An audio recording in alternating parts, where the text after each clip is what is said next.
उत्तर प्रदेश के प्रयागराज में 4000 हेक्टेयर में होने वाले कुंभ मेले में दुनिया भर से करोड़ों लोग आएंगे, जिसमें सिर्फ जल सुविधा की लागत 40 करोड़ है, जो 25 सेक्टर में 1249 किलोमीटर लंबी पाइपलाइन में लगी है। 2013 में आयोजित महाकुंभ मेला अब तक का सबसे बड़ा धार्मिक आयोजन माना गया था, जिसमें करीब 12 करोड़ से अधिक श्रद्धालु शामिल हुए थे। लेकिन 144 साल बाद होने वाले इस महाकुंभ की भव्यता उससे भी कहीं अधिक होने वाली है। देश विदेश से 40 करोड़ से ज्यादा श्रद्धालुओं के आने की उम्मीद है और इसकी विशालता का अंदाजा इसी बात से लगाया जा सकता है कि इसका अनुमानित बजट 6382 करोड़ रुपए है।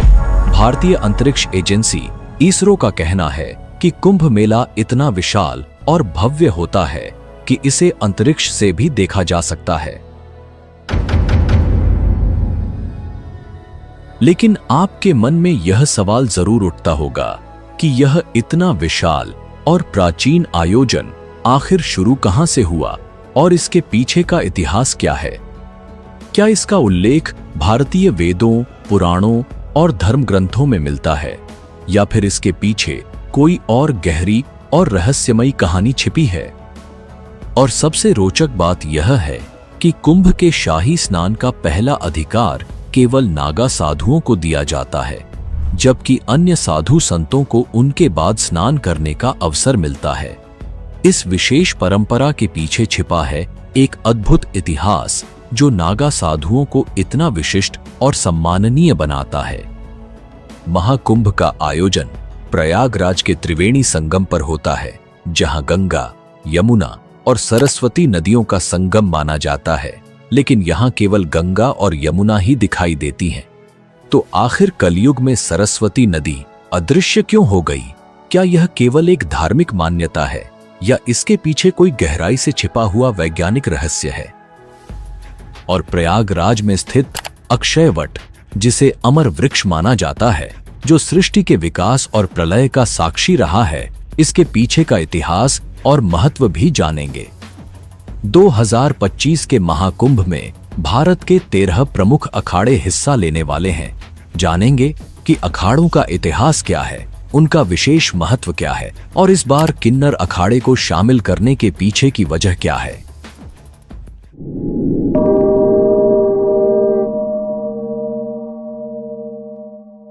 इन सभी सवालों का जवाब और महाकुंभ के अनसुने रहस्यों की परतें इस डॉक्यूमेंट्री में हम आपके सामने खोलेंगे। तो जुड़े रहिए हमारे साथ, क्योंकि यह केवल एक मेला नहीं बल्कि है आस्था, इतिहास और संस्कृति का संगम।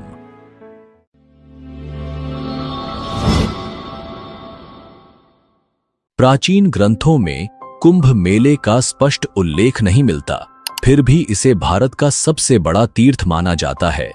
यही नहीं, 2017 में इसे यूनेस्को ने मानवता की अमूर्त सांस्कृतिक विरासत की सूची में भी शामिल किया, जो इसकी ऐतिहासिक और सांस्कृतिक महत्व को दर्शाता है।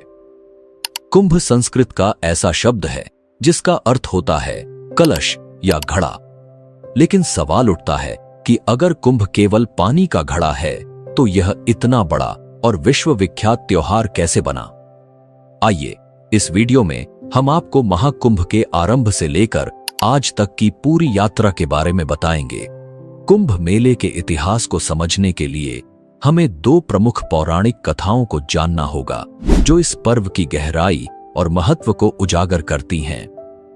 महाकुंभ मेले की पहली कथा सर्पों और गरुड़ देव के बीच की है, जो ऋषि कश्यप और उनकी 2 पत्नियों कद्रू और विनता से जुड़ी हुई है। कद्रू और विनता जो आपस में बहनें थीं और ऋषि कश्यप की पत्नियां भी थीं। एक दिन कद्रू ने ऋषि कश्यप से वरदान मांगा कि उसे 1000 विषैले और शक्तिशाली पुत्र चाहिए। ऋषि कश्यप ने तथास्तु कहा और कद्रू को 1000 अंडे प्राप्त हुए।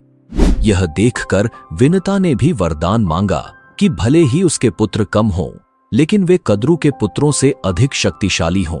कश्यप ने उन्हें भी तथास्तु कहा और विनता को 2 बड़े अंडे प्राप्त हुए। समय बीतने के साथ कद्रू के 1000 अंडे फूट गए और उनमें से सांप उत्पन्न हुए जिन्हें सर्पों की मां माना गया। दूसरी ओर विनता के अंडे नहीं फूट रहे थे और अधीरता में उन्होंने एक अंडा समय से पहले फोड़ दिया। उसमें से एक अधूरा प्राणी निकला जिसका शरीर कमर तक ही विकसित था। वह गुस्से में बोला, माँ, आपने मेरे साथ यह अन्याय किया, लेकिन कृपया दूसरे अंडे के साथ ऐसा मत कीजिएगा।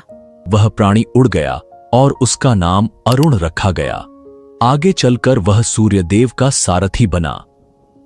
एक दिन कद्रू और विनता ने सूर्यदेव के सफेद घोड़े को देखकर शर्त लगाई। विनता ने कहा कि यह घोड़ा पूरी तरह सफेद है, जबकि कद्रू ने कहा कि उसकी पूंछ काली है। यह शर्त प्रतिष्ठा पर आ गई और तय हुआ कि जो भी हार जाएगा उसे दासी बनना पड़ेगा।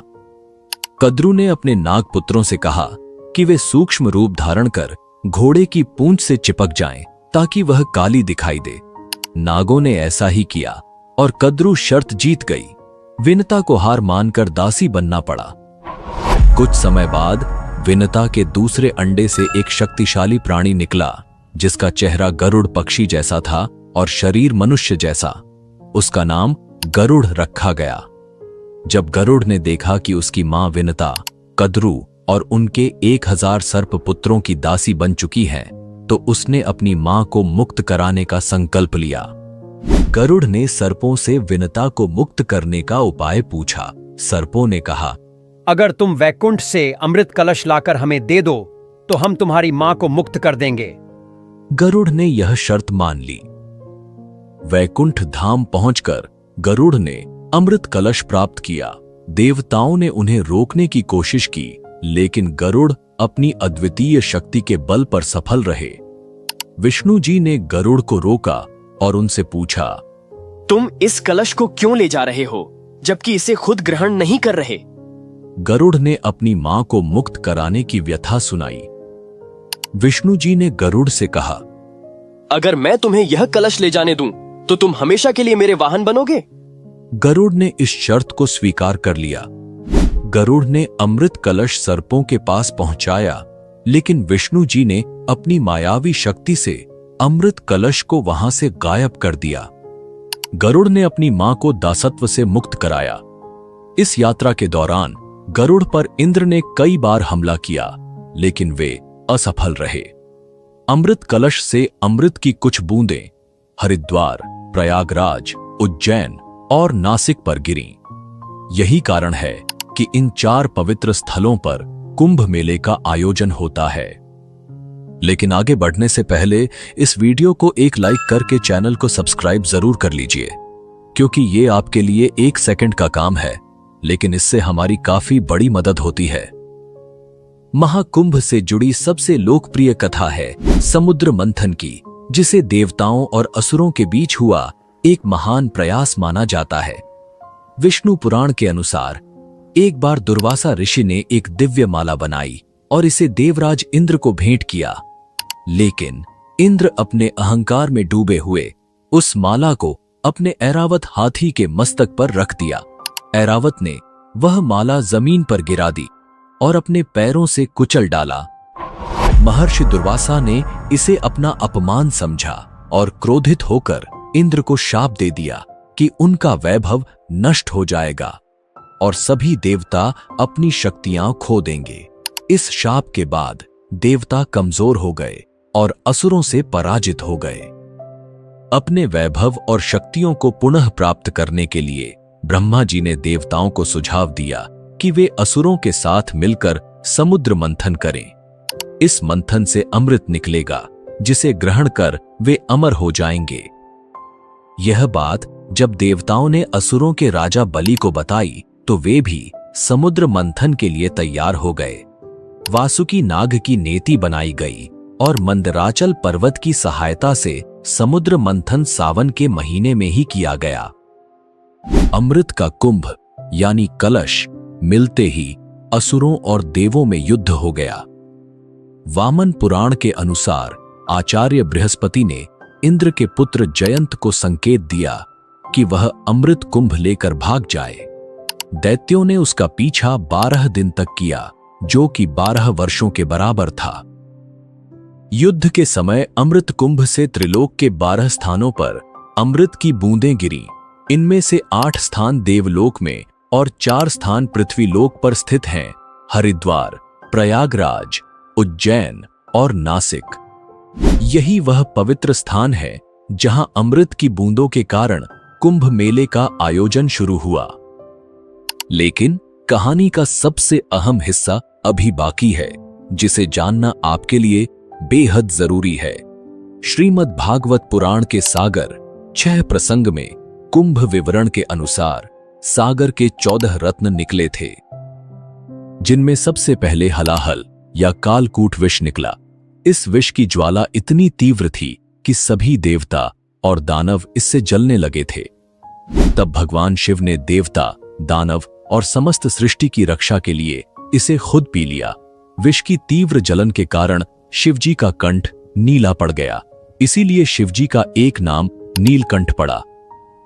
विष की ज्वाला को कम करने के लिए सभी देवताओं और दानवों ने शिवजी को शीतल जल चढ़ाया। इसके बाद उनके शरीर का ताप और जलन कम हुआ। यही कारण है कि सावन में शिवजी का जलाभिषेक किया जाता है। ऐसा कहा जाता है कि जब शिवजी ने समुद्र मंथन से निकले हलाहल विष को ग्रहण किया तो उसकी कुछ बूंदें धरती पर गिर गईं। जिन घास की पत्तियों पर ये बूंदें गिरीं, उन्हें सांप ने चाट लिया, जिससे सांप की जीभ बीच से कट गई। वहीं कुछ विष की बूंदों को बिच्छुओं और अन्य विषैले जीवों ने भी ग्रहण कर लिया। इसी कारण ये जीव जहरीले हो गए।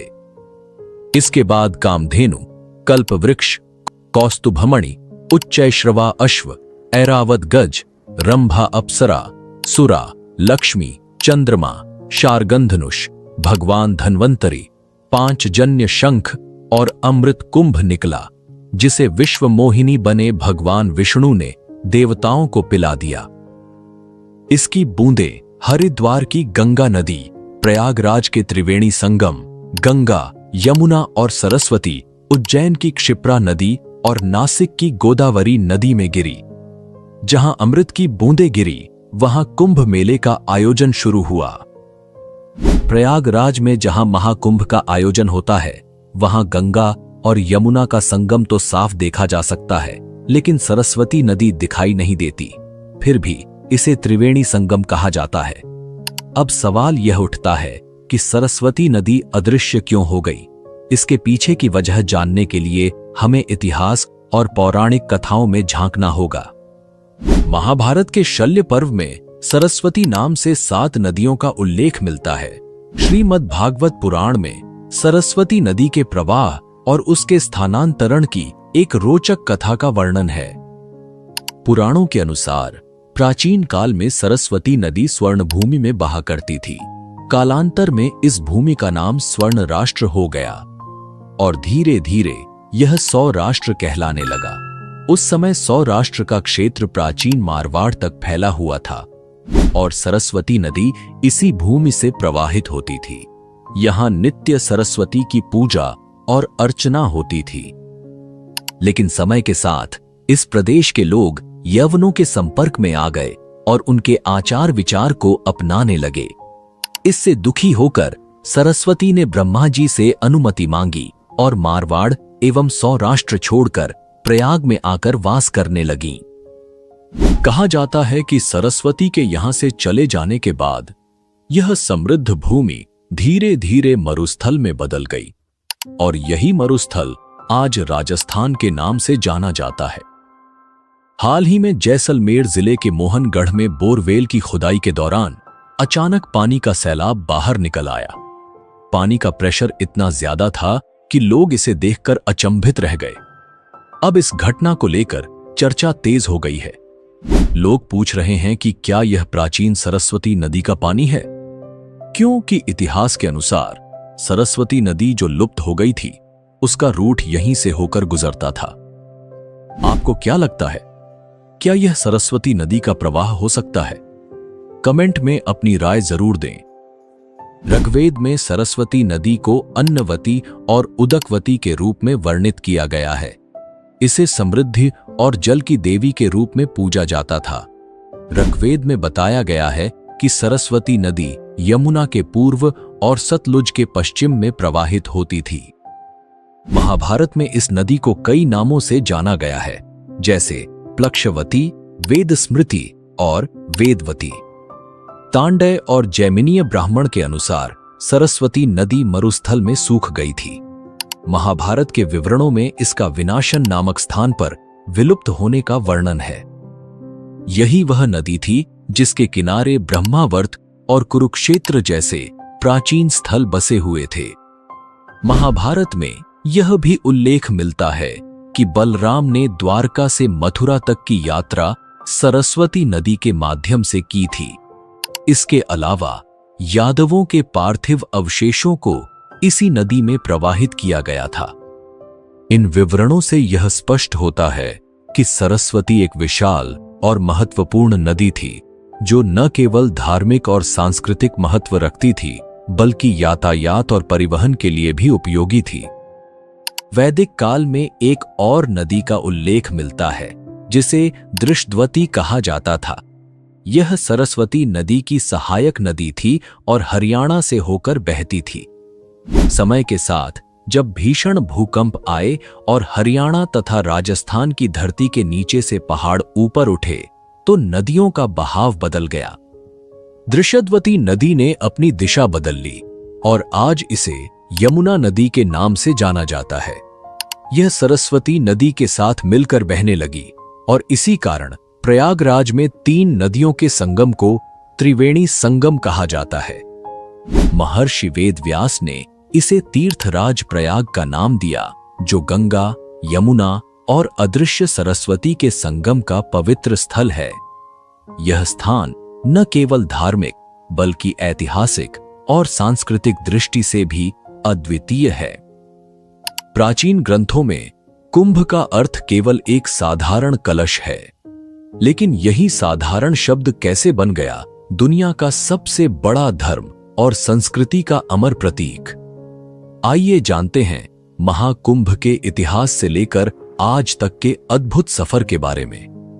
दोस्तों, अगर आपको महाकुंभ की यह वीडियो अच्छी लग रही है तो कृपया इसे एक लाइक अवश्य कर दें। आपका एक लाइक हमारी काफी मदद कर देता है। धन्यवाद। दरअसल कुंभ मेले का उल्लेख वैदिक ग्रंथों, सूत्र साहित्य, महाकाव्य पुराण ग्रंथों, स्मृतियों या धर्मशास्त्रों में नहीं मिलता है। ऐतिहासिक किताबों में इसे माघ मेला या प्रयाग स्नान के नाम से जाना जाता है। कुंभ मेले में शाही स्नान का विशेष महत्व है। पवित्र नदियों में स्नान करना हिंदू मान्यताओं का अहम हिस्सा है और इसका सबसे पहला उल्लेख ऋग्वेद में नाहन पर्व नाम से मिलता है। इसका वर्णन बौद्ध धर्म के पाली ग्रंथों और महाभारत में भी हुआ है। चीनी यात्री ह्वेनसांग के यात्रा वृतांत के अनुसार सम्राट हर्षवर्धन ने 644 ईस्वी में माघ मास के अर्ध कुंभ के अवसर पर प्रयागराज में आयोजित पंचवर्षीय धर्म महासभा में भाग लिया। इस सभा में उन्होंने अपना सर्वस्व दान कर दिया। कई सांस्कृतिक विद्वानों का मानना है कि 9वीं सदी में लगभग 850 साल पहले आदिगुरु शंकराचार्य ने हिंदू संस्कृति को सुदृढ़ करने और लोक कल्याण की दृष्टि से कुंभ मेले की परंपरा को प्रारंभ किया। यह मेला भारतीय संस्कृति और धार्मिक आस्था का अद्भुत संगम है। 16वीं शताब्दी में गोस्वामी तुलसीदास जी ने अपनी अमर कृति रामचरितमानस में प्रयागराज में लगने वाले वार्षिक मेले का उल्लेख किया है, जो कुंभ मेले की प्राचीनता और इसकी ऐतिहासिक महत्ता को दर्शाता है। वायु पुराण और नारदीय पुराण में सरस्वती नदी के तट पर स्थित कुंभ और श्री कुंभ तीर्थ का वर्णन मिलता है। वेदों की कई ऋचाओं में कुंभ, घट और कलश का उल्लेख किया गया है। ऋग्वेद और अथर्ववेद में भी घृत और मधु से भरे कुंभ का संदर्भ मिलता है, जो इसकी प्राचीनता और धार्मिक महत्व को दर्शाता है। इतिहासकार जदुनाथ सरकार के अनुसार सन 1234 ईस्वी में नागा सन्यासियों ने कुंभ के अवसर पर एक निर्णायक विजय प्राप्त की थी। 17वीं शताब्दी के फारसी धार्मिक ग्रंथ द बिस्तान ए मुजाहिब में भी 1640 ईस्वी में कुंभ के दौरान हुए एक भीषण युद्ध का उल्लेख मिलता है। 16वीं शताब्दी के उत्तरार्ध में लिखे गए तबकात ए अकबरी में भी प्रयागराज संगम पर एक वार्षिक स्नान उत्सव का वर्णन किया गया है। इसमें लिखा गया है कि देश के सभी हिस्सों से हिंदुओं के विभिन्न वर्ग स्नान करने के लिए आते हैं, इतनी संख्या में कि जंगल और मैदान भी उन्हें रोक नहीं पाते।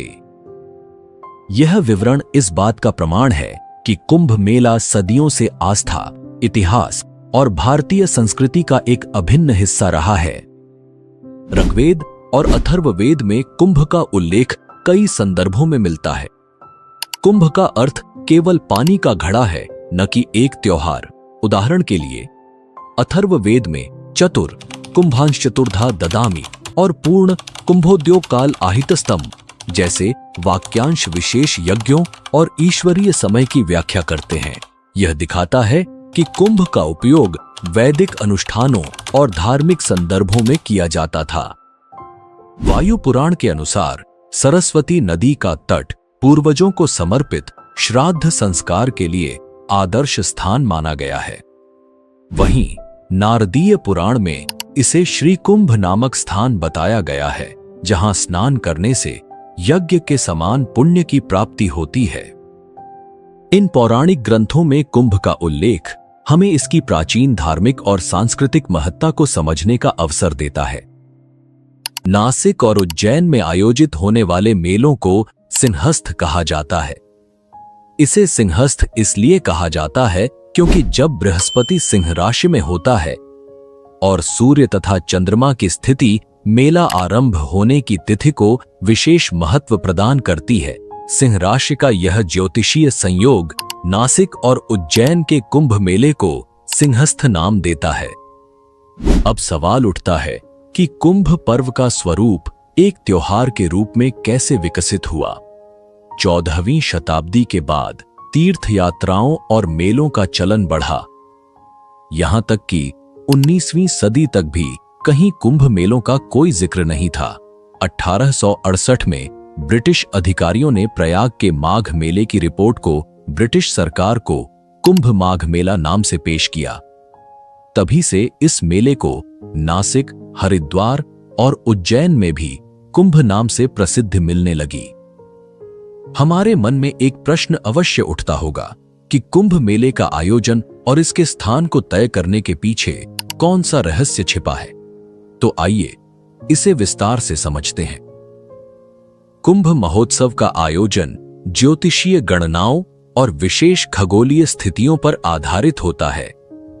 जब बृहस्पति कुंभ राशि में प्रवेश करते हैं और सूर्य मेष राशि में होता है, तब हरिद्वार में कुंभ महोत्सव आयोजित किया जाता है। प्रयागराज में कुंभ का आयोजन तब होता है जब बृहस्पति वृषभ राशि में और सूर्य तथा चंद्रमा मकर राशि में होते हैं। यह स्थिति आमतौर पर अमावस्या के दिन बनती है। नासिक में गोदावरी नदी के तट पर कुंभ महोत्सव तब होता है जब सूर्य और बृहस्पति सिंह राशि में प्रवेश करते हैं। उज्जैन में कुंभ तब मनाया जाता है जब बृहस्पति सिंह राशि में और सूर्य मेष राशि में होता है। महाकुंभ का आयोजन हर 12 साल में होता है।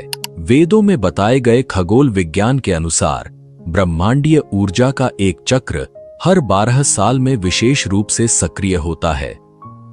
बृहस्पति और सूर्य की इन विशिष्ट खगोलीय स्थितियों के दौरान यह ऊर्जा पृथ्वी के कुछ खास स्थानों पर केंद्रित होती है। यही कारण है कि कुंभ महोत्सव धार्मिक और आध्यात्मिक दृष्टि से इतना महत्वपूर्ण है। कुंभ मेला दुनिया के सबसे बड़े धार्मिक आयोजनों में से एक है। इसकी भव्यता और विशालता ऐसी है कि इसे अंतरिक्ष से भी देखा जा सकता है। साल 2019 में भारतीय अंतरिक्ष अनुसंधान संगठन यानी इसरो ने अपने कार्टोसैट 2 उपग्रह के जरिए कुंभ मेले की तस्वीरें खींची थीं। इन अद्भुत तस्वीरों में त्रिवेणी संगम की पवित्रता और नया यमुना पुल की सुंदरता साफ साफ दिखाई दे रही थी। यह नजारा न केवल आस्था का प्रतीक है, बल्कि यह भारत की संस्कृति और धार्मिक एकता की एक झलक भी दिखाता है। महाकुंभ में स्नान का क्रम बहुत पवित्र और अनुशासित होता है। सबसे पहले नागा साधु स्नान करते हैं, फिर संत समाज और उसके बाद गृहस्थ लोग संगम में स्नान करते हैं। नागा साधु भारतीय आध्यात्मिकता और संस्कृति का एक रहस्यमय और रोचक पहलू है। उनके बारे में जानना हमारी प्राचीन परंपराओं और अध्यात्म को समझने के लिए बेहद जरूरी है। भस्म से रमा नग्न शरीर, लंबी जटाएं, हाथ में कमंडल लिए नागा साधु, जिनकी उपस्थिति अपने आप में एक रहस्य है। ये साधु अपना और अपने परिवार का पिंडदान स्वयं करते हैं, जिसे बिजवान कहा जाता है। आम दिनों में ये कहां रहते हैं, क्या खाते हैं, ये कोई नहीं जानता, परंतु कुंभ के शाही स्नान में ये मोक्ष प्राप्ति के लिए डुबकी लगाते हैं, जो कि उनका जीवन का एकमात्र लक्ष्य है। सदियों से भारतीय संस्कृति और धर्म पर संकट के बादल मंडराते आए हैं। 14वीं से 16वीं शताब्दी का समय, जब मुगल आक्रमणकारी भारत की संस्कृति और धर्म पर वार कर रहे थे, धर्म खतरे में था।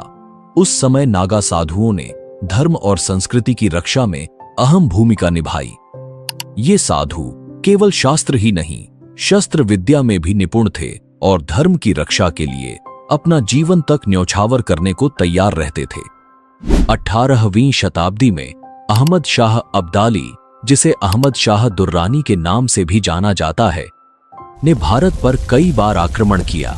1748 में नादिर शाह की मृत्यु के बाद अफगानिस्तान का शासक बनने के साथ ही अब्दाली ने भारत को बार बार लूटा, लेकिन उसका सबसे बड़ा और क्रूर आक्रमण 1757 में हुआ, जब उसने दिल्ली पर कब्जा कर 1 महीने तक अराजकता और लूटपाट मचाई।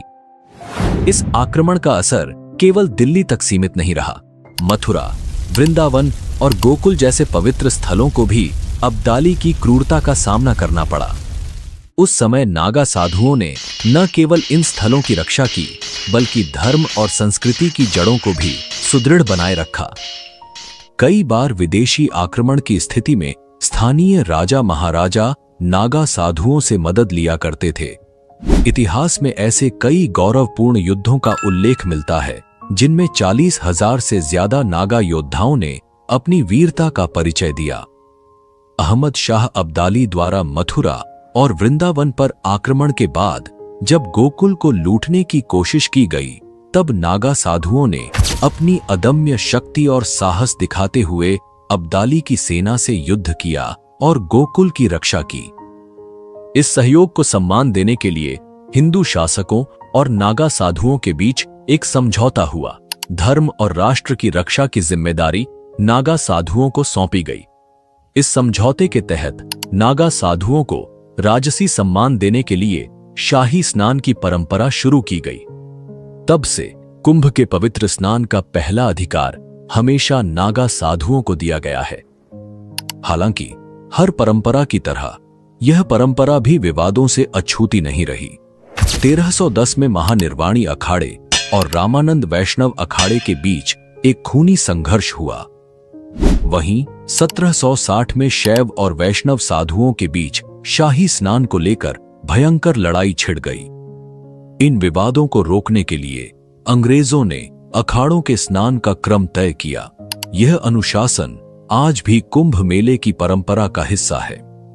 इसीलिए महाकुंभ में सबसे पहले नागा साधु शाही स्नान करते हैं। नागा साधुओं के बाद दूसरे क्रम पर संत समाज संगम में स्नान करता है और संत समाज के स्नान के बाद ही गृहस्थ लोग पवित्र संगम में स्नान के लिए उतरते हैं। ये नागा साधु एक विशेष सैन्य पंथ का हिस्सा है।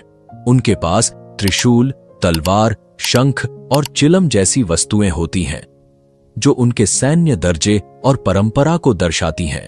नागा साधु अपने आप में एक चलती फिरती सेना की तरह होते हैं, जो अपने इष्ट देव भगवान शिव के प्रति अगाध भक्ति और समर्पण रखते हैं।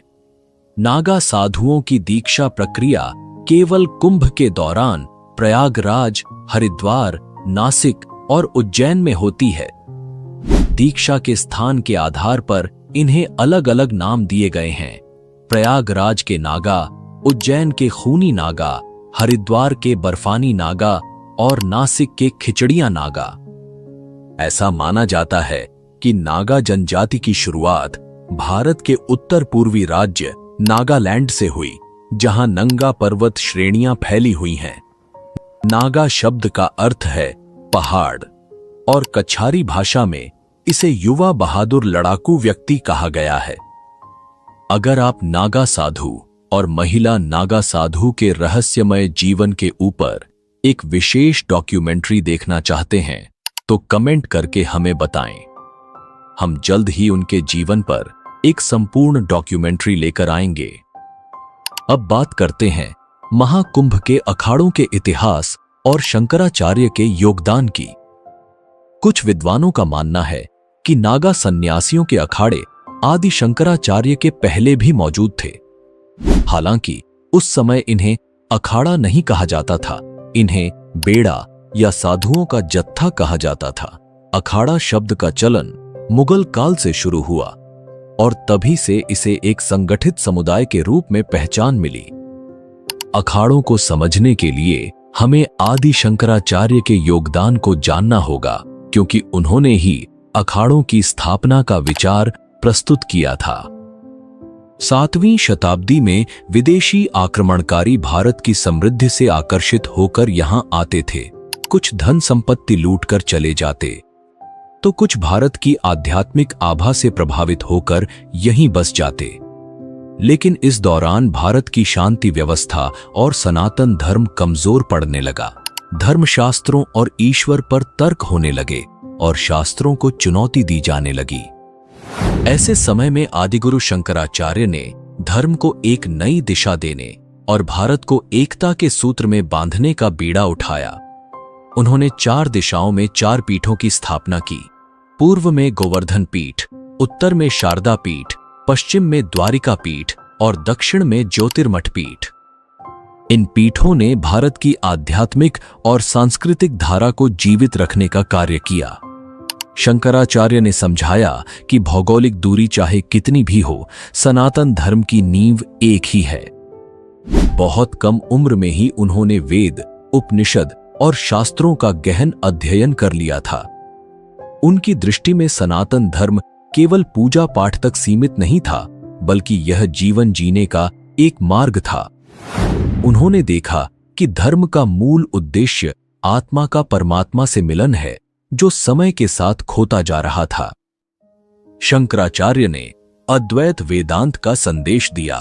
ब्रह्म सत्यम, जगन मिथ्या, जीवो ब्रह्मैव ना परः। इसका अर्थ है केवल ब्रह्म सत्य है, यह संसार माया है और जीवात्मा स्वयं ब्रह्म है।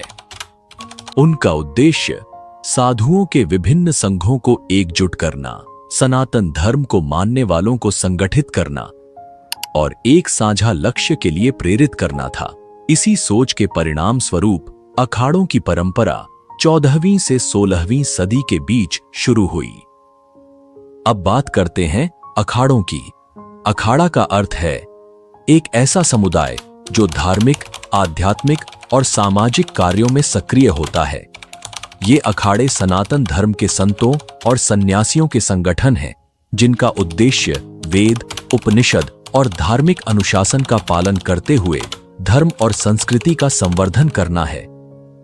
अखाड़ों का संचालन एक 5 सदस्यीय समिति करती है, जिसमें ब्रह्मा, विष्णु, शिव, गणेश और शक्ति के प्रतीक शामिल होते हैं।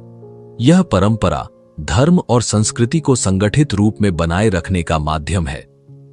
महाकुंभ मेला हिंदू धर्म में अत्यधिक महत्व रखता है, जिसमें भारत के अलग अलग अखाड़े शक्ति प्रदर्शन, धार्मिक चिंतन और भक्ति का अनुष्ठान करते हैं। महाकुंभ में 13 प्रमुख अखाड़े होते हैं, जिन्हें मुख्य रूप से 3 श्रेणियों में बांटा गया है। पहला है शैव अखाड़ा, जो भगवान शिव की उपासना करने वाले सन्यासियों का समुदाय है। इनमें शामिल हैं जुना अखाड़ा, निरंजनी अखाड़ा, महानिर्वाणी अखाड़ा, अटल अखाड़ा, आनंद अखाड़ा, आवाहन अखाड़ा और अग्नि अखाड़ा। दूसरा है वैष्णव अखाड़ा, जो भगवान विष्णु और उनके अवतारों की आराधना करते हैं। इनमें 3 अखाड़े आते हैं: निर्वाणी अखाड़ा, दिगंबर अखाड़ा और निर्मोही अखाड़ा। तीसरा है उदासीन अखाड़ा, जो निर्गुण भक्ति और वेदांत के अध्ययन में लीन रहते हैं। इसमें शामिल हैं उदासीन अखाड़ा और निर्मल अखाड़ा। ये अखाड़े भारतीय आध्यात्मिकता और संत परंपरा के गहरे प्रतीक हैं और महाकुंभ को एक विशेष आध्यात्मिक अनुभव बनाते हैं। आज के समय में भारत का सबसे बड़ा अखाड़ा जूना अखाड़ा है, जिसके बाद निरंजनी और महानिर्वाणी अखाड़े का स्थान आता है। इन अखाड़ों की उपस्थिति कुंभ मेले में विशेष रूप से आकर्षण का केंद्र होती है। हर साल ये अखाड़े अपनी भव्य पेशवाई में भाग लेते हैं। इस जुलूस में आचार्य महामंडलेश्वर और महंत रथों पर सवार होते हैं, जबकि नागा साधु अपने घोड़ों पर चलते हुए शक्ति और परंपरा का प्रदर्शन करते हैं। पेशवाई का अर्थ होता है आश्रम से मेला क्षेत्र में अखाड़ों का प्रवेश, और यह कुंभ मेले के शुभारंभ का प्रतीक होता है। हालांकि इस बार कुंभ मेले में दोनों अनुष्ठान यथावत रहेंगे, लेकिन इनके नाम बदल दिए गए हैं। अब शाही स्नान को राजसी स्नान या कुंभ अमृत स्नान के नाम से जाना जाएगा और पेशवाई का नया नाम कुंभ मेला छावनी प्रवेश यात्रा रखा गया है। इन परिवर्तनों के साथ कुंभ मेले की परंपराएं अपनी आधुनिक पहचान और गरिमा को बनाए रखते हुए जारी रहेंगी।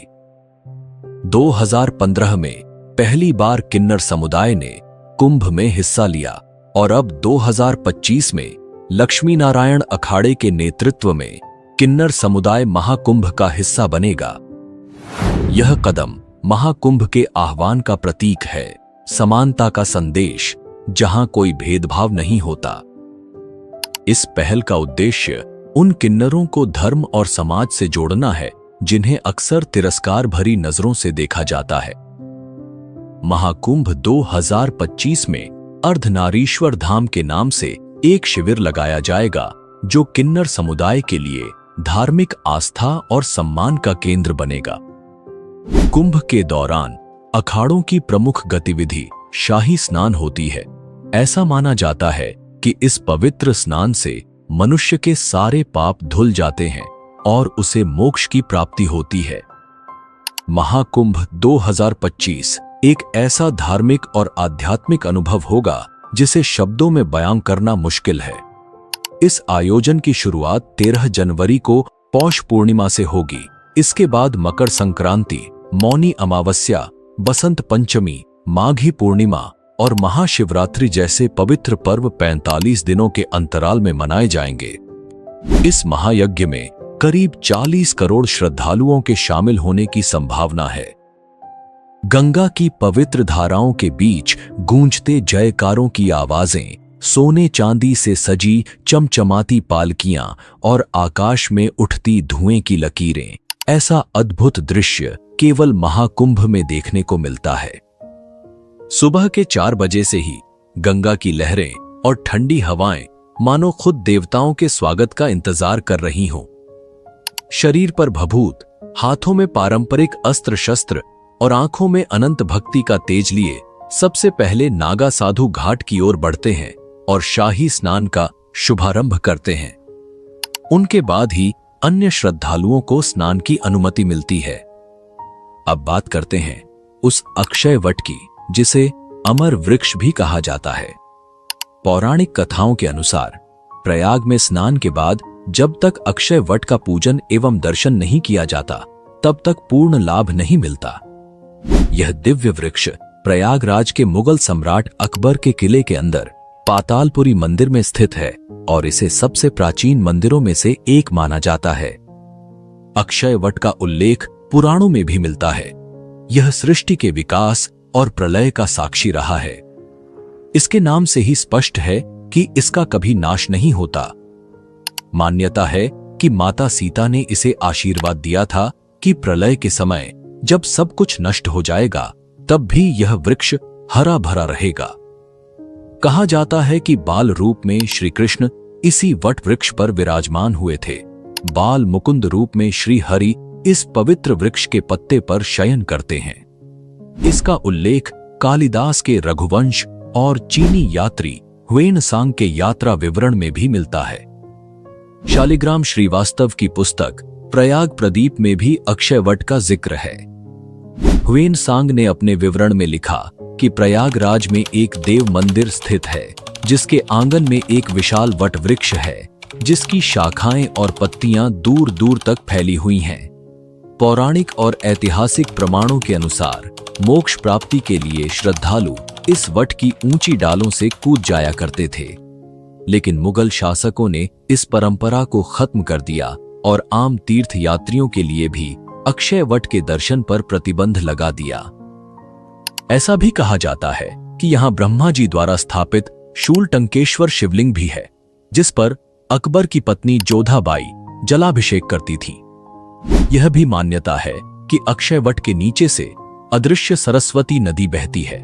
संगम स्नान के बाद अक्षय वट का दर्शन और पूजन करने से वंशवृद्धि से लेकर धन धान्य की संपूर्णता तक की मनोकामनाएं पूरी होती हैं। दोस्तों, अगर आपको महाकुंभ की यह डॉक्यूमेंट्री अच्छी लग रही है तो कृपया अपना अनुभव कमेंट में जरूर बताइए और हमारे चैनल को सब्सक्राइब करना ना भूलें। इससे हमारी टीम को काफी मदद मिलती है और हमें ऐसे ही बेहतरीन कंटेंट आपके लिए लाने की प्रेरणा मिलती है।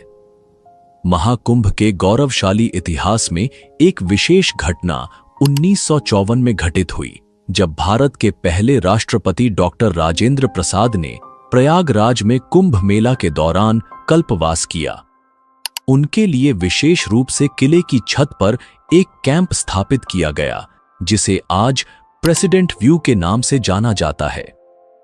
तो आपके मन में सवाल जरूर उठता होगा कि कल्पवास क्या होता है और कुंभ मेले में इसका इतना महत्व क्यों है। आइए जानते हैं इसके बारे में। धार्मिक मान्यताओं के अनुसार जब सूर्य मकर राशि में प्रवेश करते हैं तो प्रयागराज में शुरू होने वाले कल्पवास में एक कल्प का पुण्य मिलता है। शास्त्रों के अनुसार कल्प का अर्थ है ब्रह्मा जी का एक दिन। रामचरितमानस और महाभारत जैसे कई ग्रंथों में कल्पवास का महत्व वर्णित है। कल्पवास एक कठिन साधना है। इसके दौरान व्यक्ति को अपनी इच्छाओं पर नियंत्रण रखना पड़ता है। 1 माह तक चलने वाले कल्पवास के दौरान कल्पवासी को जमीन पर सोना होता है। उन्हें एक समय का आहार या निराहार रहना पड़ता है। साथ ही दिन में 3 बार गंगा स्नान करना अनिवार्य होता है। कल्पवास शुरू करने के बाद इसे 12 वर्षों तक जारी रखना होता है। इस दौरान साफ सुथरे पीले और सफेद कपड़े पहनने का विशेष महत्व है। कल्पवास के पहले दिन कल्पवासी अपने टेंट के पास जौ के बीज बोते हैं और एक तुलसी का पौधा लगाते हैं। महीने भर में जौ के छोटे छोटे पौधे उगाते हैं, जिन्हें जाते समय गंगा जी में प्रवाहित किया जाता है। साथ ही तुलसी के पौधे को रोज गंगा जल से सींचा जाता है। ऐसा माना जाता है कि कल्पवास करने वाला व्यक्ति अगले जन्म में राजा के रूप में जन्म लेता है। साथ ही मोक्ष का संकल्प लेकर कल्पवास करने वालों को मोक्ष की प्राप्ति होती है। महाकुंभ 2025 आस्था, परंपरा और भक्ति का यह महासंगम एक बार फिर इतिहास रचने वाला है। अब जानते हैं कुंभ कितने प्रकार के होते हैं और इसका आयोजन किस आधार पर किया जाता है। सबसे पहले आता है महाकुंभ मेला। समस्त कुंभ मेलों में सबसे श्रेष्ठ है महाकुंभ। इसकी सबसे बड़ी खासियत यह है कि यह मेला 2 शताब्दियों में केवल एक बार आयोजित होता है। महाकुंभ का आयोजन 144 वर्षों बाद प्रयागराज में किया जाता है। जब प्रयाग की पावन धरती पर 12 पूर्ण कुंभ पूरे हो जाते हैं, तब त्रिवेणी के तट पर महाकुंभ का भव्य आयोजन होता है। दूसरा है पूर्ण कुंभ मेला। पूर्ण कुंभ मेला हर 12 साल में एक बार आयोजित होता है। यह भारत के 4 पवित्र स्थानों प्रयागराज, हरिद्वार, नासिक और उज्जैन में मनाया जाता है। हर 12 साल के अंतराल पर इन चारों स्थलों पर कुंभ मेले का आयोजन किया जाता है, जहां श्रद्धालु पवित्र नदियों में स्नान करते हैं। तीसरा है अर्ध कुंभ मेला। कुंभ मेले के विपरीत अर्ध कुंभ हर 6 साल के बाद मनाया जाता है। इसका आयोजन केवल 2 स्थानों प्रयागराज और हरिद्वार में होता है।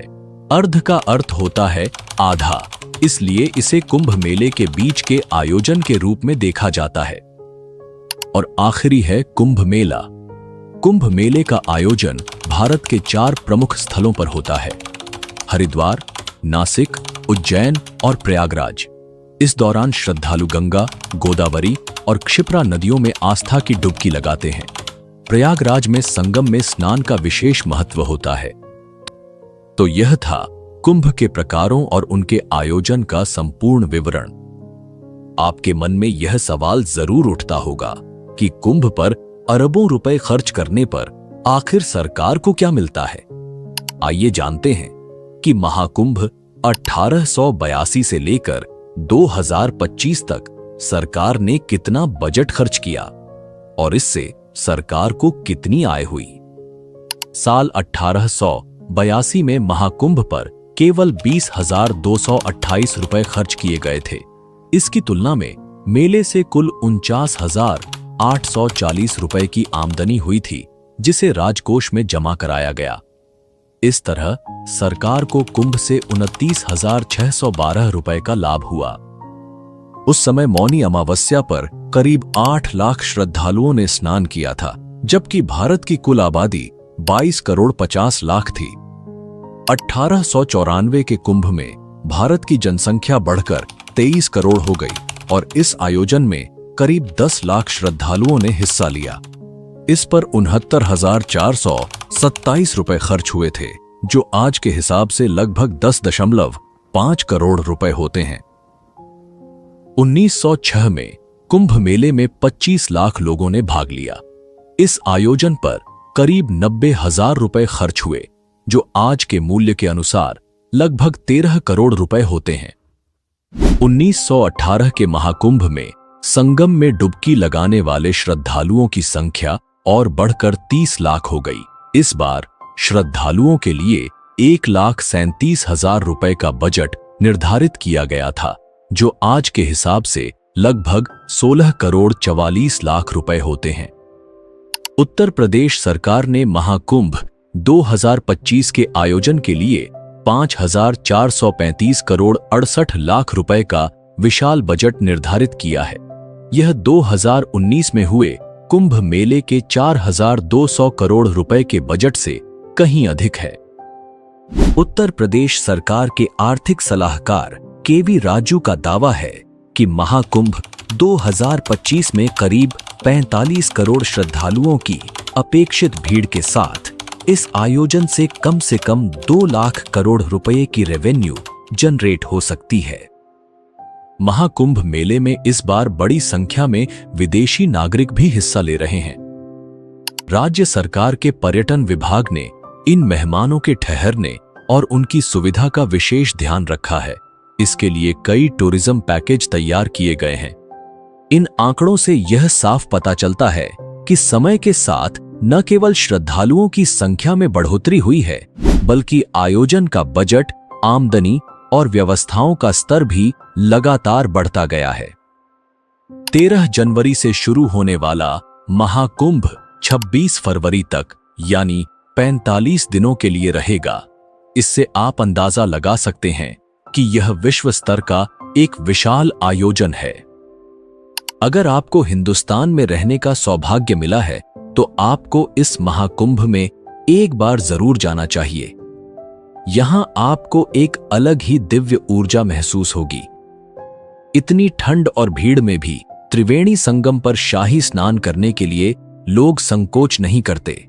यहां की पॉजिटिव एनर्जी विदेश से आए लोगों ने भी महसूस की है, इसीलिए वे बार बार महाकुंभ में आना चाहते हैं। अगर यह वीडियो देखकर आपको कुछ नया जानने को मिला हो या हमारी वीडियो अच्छी लगी हो, तो इसे जरूर लाइक करें और अपने दोस्तों और परिवार के साथ शेयर करें। और हाँ, चैनल को सब्सक्राइब करना मत भूलिएगा, क्योंकि अगली वीडियो इससे भी खास है। मिलते हैं एक नई डॉक्यूमेंट्री के साथ। तब तक के लिए धन्यवाद। जय हिंद, जय भारत।